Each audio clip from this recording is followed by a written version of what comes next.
All right, what's up, everybody? This is Nate and my boy Mike, and we're starting a new podcast here specifically about business, everything about business associated with how to start them, the difficulties you've had, the challenges, and the fun stuff about being an entrepreneur.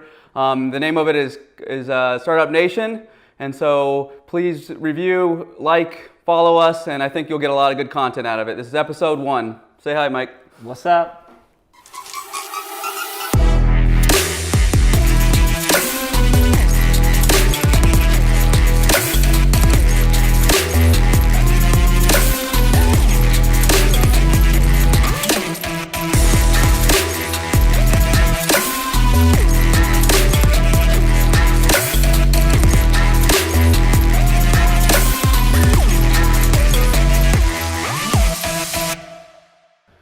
All right, so for today, what we're going to talk about specifically is how I got into my position, where I'm at relative to my entrepreneurial journey. The same thing with Mike. He's going to give us his perspective on it because he's grown extremely fast in his journey as well. I'm nearly 10 years into mine. Mike's about two to 3 years in his, but he's probably learned 10 years worth of knowledge in the 2 or 3 years, so he'll bring a lot of valuable knowledge here, and we're going to go into that. So real briefly about mine, and then we can kind of bounce off of each other here, is that I started off in the corporate world, specifically in sales, from all the way back in the day working at Circuit City, selling car audio type stuff, all the way through while I was owning my main business, Green Guard Services. I sold multi-million-dollar contracts for the eBays and McKesson Pharmaceuticals of the world.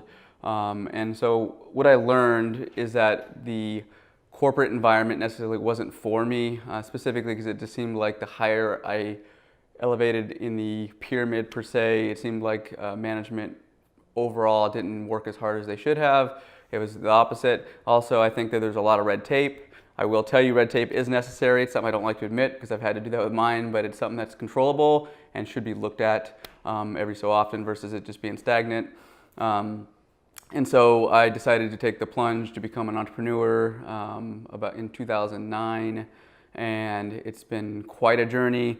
Many frustrating points. A lot of very, very exciting, passionate situations have come up in the sense of excitement and successes, and it's been quite a journey. So it's, for over the 10 years, I went from basically moonlighting, kind of doing side hustle, from 2009 to 2013 till now. I've been a full-time owner of Green Guard Services, opened up 5 other businesses since. 2 haven't worked out, or 3, and then 2 are still operating.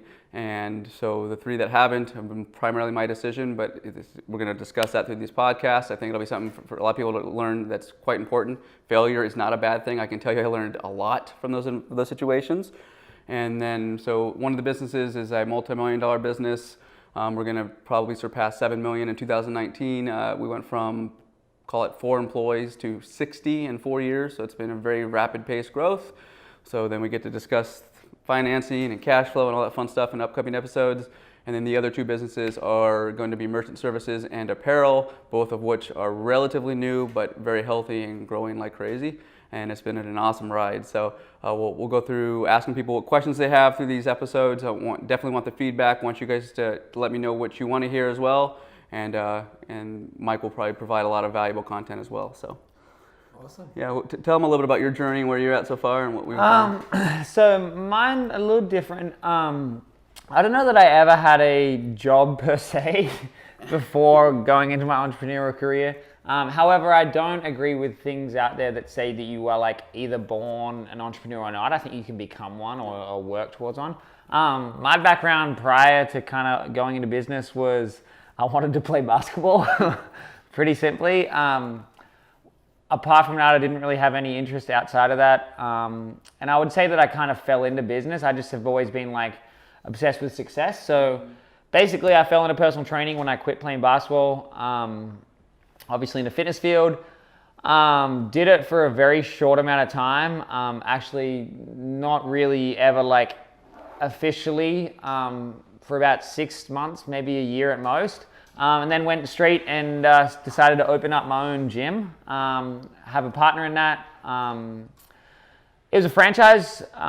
Basically what we did is we went and did something we believed in. We were trainers at the place. We went and built a gym that was after the model that we enjoyed. That was about 18 months ago, maybe a little bit, yeah, about 18, 19 months ago, we opened that. It's grown really successfully.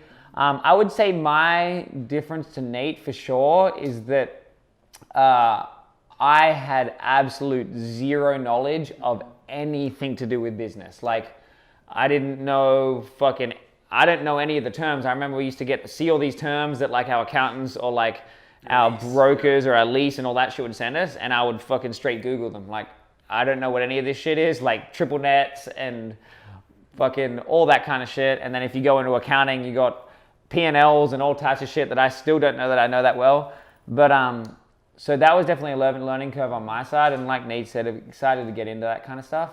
For the first probably 9 to 12 months of that business, it was my sole focus. Like Nate said, it's a lot of hard work, a lot of long hours, a lot of quote unquote grinding it out. It grew really quickly and established itself really well. And then I went and on kind of the back of that business, created something that kind of fit in the same world, what you call like a linear, whatever it's called. Supplemental type business. Supplemental type business, and opened up a meal prep company, which is really cool. Again, have some other partners in that, which is funnily my father-in-law and another friend, and I'm sure we'll talk at one point about working with friends and family. And then, which is going really good, still growing really quick. And again, something that I've been lucky enough to experience is being able to grow businesses while making a shit ton of mistakes and growing them simultaneously. I actually have a cool quote I heard the other day. Then opened up another location of the Hardcore Fitness gyms in Encinitas. It's about 5 months old, growing really, really quickly. And have some other plans in the future, etc., stuff like that. But for now, it's those ones. I heard something the other day, sorry to get into it, was someone asked the question to Gary Vaynerchuk actually of, do you think you can grow 2 businesses, or do you think successfully, or do you agree with the kind of quote that's like, hey, if you've got 2 businesses, you have no businesses, which is something that a lot of people believe in, that if you're able to manage 2 businesses, they won't grow as quickly as they would if you just did one.